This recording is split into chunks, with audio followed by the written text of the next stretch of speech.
Forte affluence sur les routes et dans les gares pour ce nouveau chassé-croisé de l'hiver. Pendant ces vacances, plus de 12 millions de personnes prendront le train et beaucoup voyageront en Ouigo. Lancé il y a 7 ans, le train low cost de la SNCF a accueilli mardi dernier son 50 millionième voyageur. La clé du succès, des billets à tout petit prix.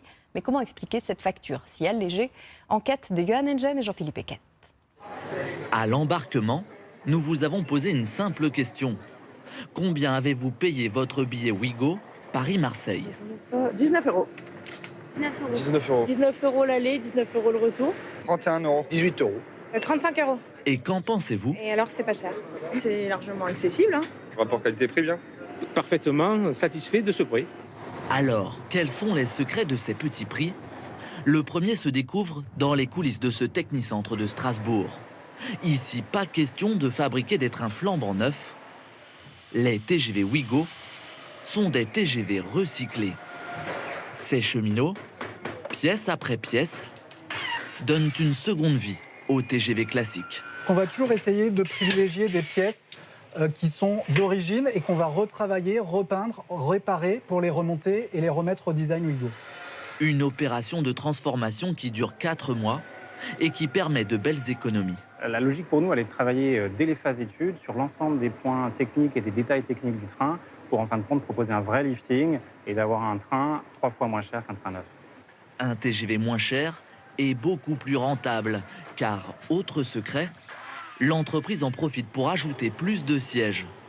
Adieu la première classe, cette voiture va ainsi passer de 28 larges sièges à 40 sièges classiques.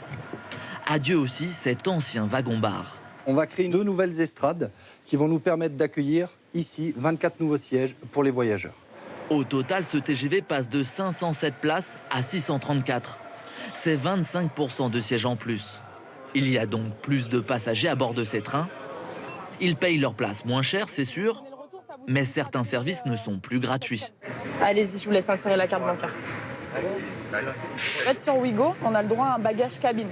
Un bagage à main et un bagage cabine. À partir du moment où on prend un bagage volumineux, c'est soumis à option. C'est 5 euros sur le site internet et en gare, c'est 20 euros. Autre option payante à bord, la prise électrique.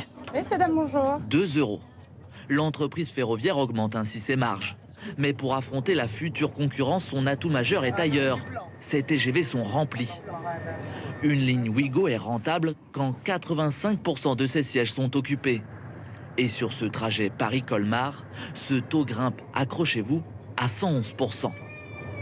Donc là, il y a 715 personnes qui ont pris ce train-là pour 644 places.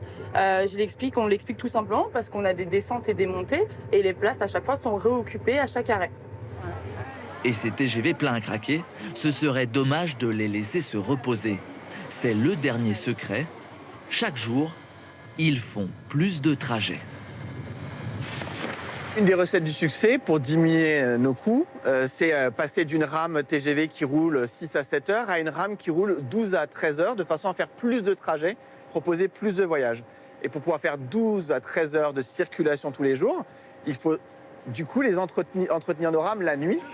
Une mécanique bien huilée, car avec seulement 34 rames de TGV, Ouigo a transporté 18 millions de passagers l'année dernière et pourrait atteindre les 25 millions cette année. De quoi attendre en position de force l'arrivée de la concurrence.